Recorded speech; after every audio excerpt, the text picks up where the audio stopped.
These Stone Island pants are Ripstop, but are they a ripoff? Let's find out. I'm Joe. I've been in manufacturing for over a decade, and I've overseen the production of millions of products all over the world. And on this show, we take apart pieces from your favorite brands, see if the quality is there, and I'll let you know if it's worth your hard-earned money. This is Industry Secrets. All right, we are back. This is Industry Secrets. What do you got for me this week, Zach? Okay, some Stone Island Ripstop cotton garment dyed pants, lead gray, fall winter 23. Okay, so this is from last season. What price are they regularly? 500. Nice, accounting's gonna be happy. Ripstop cotton, made in Italy, garment dyed. We have all of their care labels, RFID, NFC tags, a little bit of plastic coated on the paper. Obviously, these are a Ripstop cotton. When you look at a woven fabric, it's done like a basket. And once you start removing threads, the rest of them can just start coming out. And then you end up with a hole and it's basically all destroyed. So with a Ripstop fabric, you have these larger sections here. If you look at this checkered pattern, where you have a larger yarn that stops a rip from propagating until you can fix and patch the garment. You'll see a lot of Ripstop in stuff that you're hiking with, anything that you know, a lot of workwear stuff has Ripstop. It's a great way to have a woven fabric that's gonna be more abrasion resistant than a knit fabric, and have it so that you're preventing it from basically fraying over time. So it's a durability, but also lends a very technical aesthetic to it. So one thing I've noticed too on these is they do not have a outside seam. When you are creating a pant and a pant pattern, you typically have seams on the outside and the inside. One is because fabric utilization, but another reason is when you have two pattern pieces, you can actually taper it down. Because basically the diameter or the pattern size from up here is going to be the same as down here by the leg, you are unable to actually taper the pant leg down because of the lack of a seam. So what they've done here is they've put two darts, basically folding it over, and then you're stitching it down. So you can see here, I'm able to taper something in by creating a dart. Of course, the Stone Island badge. We also have a massive gusset here. What I would say with this, traditionally when you look at, let's see, the Lululemon ABC pants or women's leggings, you're getting a gusset in there so that you prevent a very tight seam from front to back. But what they're using this for in this case is because of the way they've constructed the garment, they now need to be able to make this seam here and be able to have it curved and still accommodate a body, because no one's body is completely flat. So by adding this panel here, and they've actually done a really cool job of, it took the time to line up, for the most part, the Ripstop pattern. They're able to still accommodate a glute and not have it super tight and flat, and basically have a different shape from the front to back, which is important for any pant. We've got some metal snap buttons here, cotton pocket bag. You know, this is a garment dyed and we don't got no leftover lint like we had with the Fear of God pants. If you haven't watched that video, be sure to watch that. We have a YKK front zipper. You can see the darts here. Actually, it's a great way to see the dart. You'll see where the dart starts down here compared to where the dart is up here. And you'll see it starts very thin and gets bigger. And you basically double that up. That's how much you're able to taper it in. So 1, 2, and then 3. And all the seams here, they have a overlock seam, and then they finished it with a chain stitch and a cover stitch as well. Extra button here. And then what I call the badge garage on the inside. This is for if you're walking through London late at night and some hooligans come by and you wanna make sure you don't get robbed. And on the back here, we have the twill tape to reinforce the buttons for the badge. Because you have the badge there, you're puncturing holes here for the buttons. If that ever gets snagged on something, it'll just pop right through the fabric, and that's a great way to reinforce it. They're probably doing it for, doing it for their belt loops as well. And then they have this pant hanger loop on the inside. Maybe some like tiny bit loose threads here. I think saw some on the outside, a little bit here, but I think like if this is the only loose thread I can see and all the seams seem pretty straight, you know, I'm really splitting threads here. Yeah, you like that one. Overall, this is well made. we manufacture some stuff for our clients in Italy. It's just a different type of business. So what I find when you're making stuff in Italy, it's slower. It's more about craftsmanship for the most part. There's definitely some penny players in Italy when it comes to manufacturing, but for the most part, it's like Italian culture. It's just, they take their time. They really want to perfect the garment, and it's not a rush because the payment model is also different too. When you look into a lot of higher volume countries, they get a base pay and then they get paid per piece.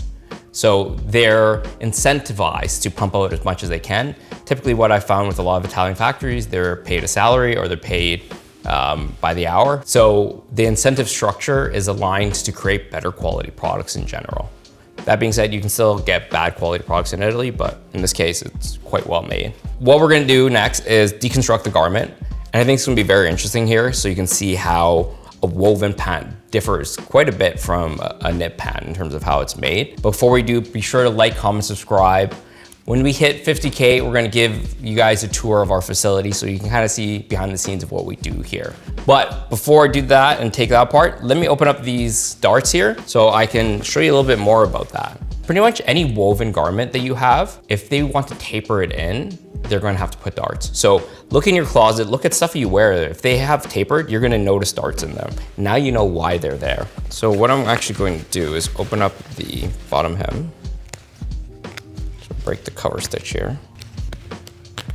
I can see here, this is definitely not as good of garment dye as the last two items that we reviewed from them. So you can see here is the original fabric. And it's like a very bright, optically white before dyeing. This is what you would call a fabric in a PFD state, so prepared for dyeing. It's a fabric that has been cleaned, scoured from all production chemicals and oils, etc. So you can get it to this state. And obviously the natural cotton colors have also been stripped.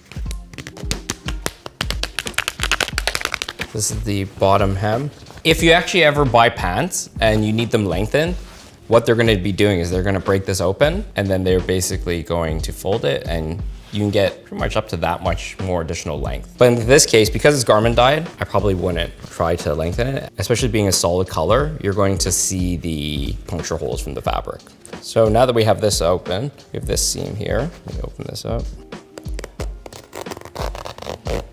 Now that I'm opening it, you see here with the dart, by pulling this apart, that is how much more fabric they're able to hide in there. Okay, I'm not gonna open them all because this will take a long time. But again, this is the seam with the dart. This is the seam without. About 3/4 of an inch there. So you're able to taper this in about 2¼ inches on the bottom. So we got the hang tags here, of course. We have the Stone Island label with the Made in Italy tag. We have the Stone Island badge. Got the buttons here. For those who haven't seen our previous videos, I'll cut this open just so you can see what they look inside. You're going to have your woven shell on the outside here. And you see how this is fraying when I pull these fibers across. That is what would happen to a woven that does not have ripstop in it. We got our care label hang tag package here. You can see this is sewn on afterwards because you don't want the dye to actually color these care labels. And then in here we have the NFC and then the RFID. It's typically for asset tracking inside a store. You're able to use the RFID for payment. And then NFC, if you have a bunch of these in shipping in a warehouse, you can actually just scan the box. So you can see there's the RFID chip.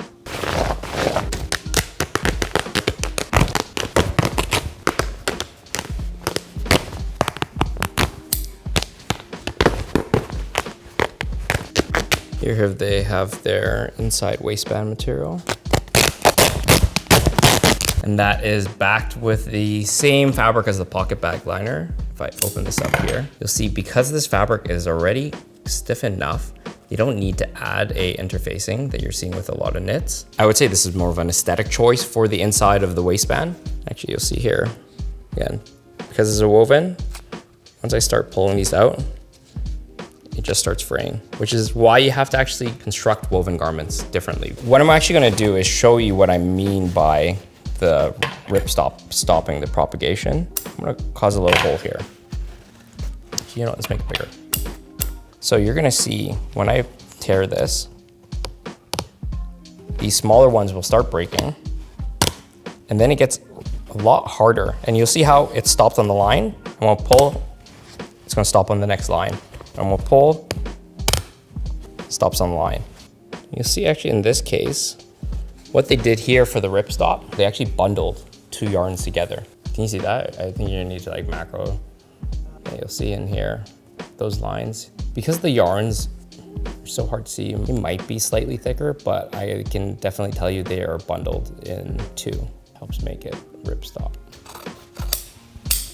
That is the leg pattern. I'm actually cut off from the gusset here. I think here you can put like a reference to like maybe the ABC pant.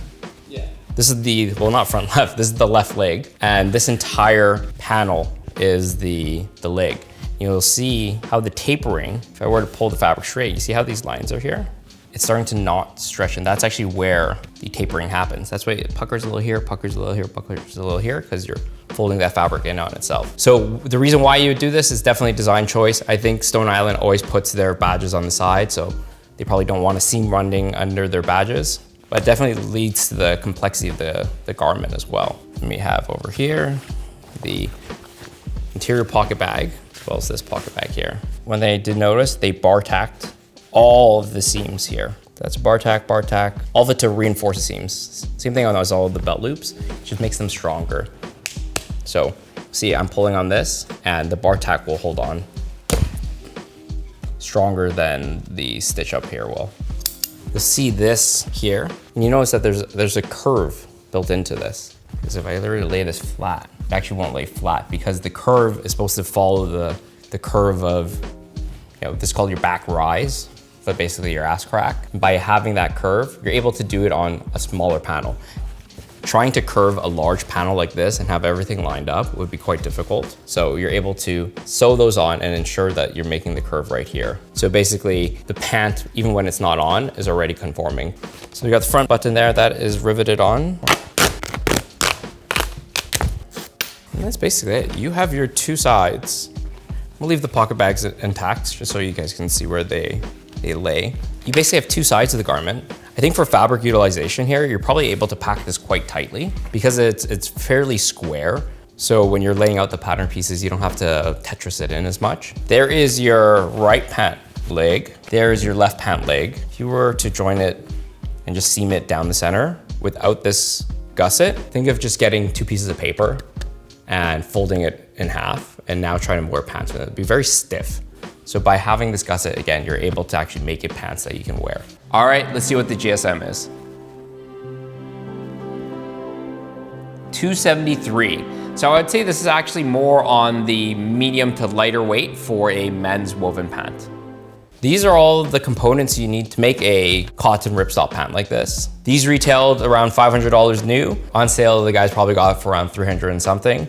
But let's dive into the final score here. So for fabric here, we have a 100% ripstop cotton. It's been garment dyed. It could been penetrated a little bit more. However, that's gonna be on the workmanship side. What I would say is if they really want to go over the top, you can actually have different filaments here for the ripstop other than cotton. I've seen like Cordura, which is a high strength nylon yarn. I've seen Kevlar. You can do a lot of crazy stuff when it comes to these ripstop sections, but going with 100% cotton, it lends to the aesthetic still. I would have liked a little bit of stretch as well. You could have probably added a little bit of elastane here to add to the comfort. So for fabric here, I'm going to give it a 8.5. So next we have workmanship. When we look over this entire garment here, there's one loose thread on here, which I would say is still considered commercially acceptable. But when we look at the rest of the garment, there's a lot of panel pieces here. Every time you add a panel piece, you add a point of failure. And with a garment this complex, there's not a lot of workmanship defects here. So I'm gonna give the workmanship a 9 out of 10. I think the designers here, they know the constraints of a ripstop cotton. They know where they need to place the darts. In terms of placing these darts, there was definitely a few trial and errors here to get the exact taper that they wanted and the right fit ultimately. So I'm actually gonna give the design of this garment a 9 out of 10. So for value, these at around $500 brand new. I've made stuff in Italy, and making stuff in Italy is not cheap. I can see these probably costing maybe $40 to $50 to make in Italy. With that being said, at $500, I don't think it is an outrageous markup. If you want something that is this particular, being a ripstop cotton pant that is made in Italy, that is garment dyed, you're kind of gonna have to pay a premium because not as many people are gonna be making a garment like this, but it's still quite expensive. What I would say is I would give this a 6 out of 10 for value. So there you have it. That is the final score. Let us know in the comments what other brands you want to see us take apart on this show. We get them all from community requests. Till next time.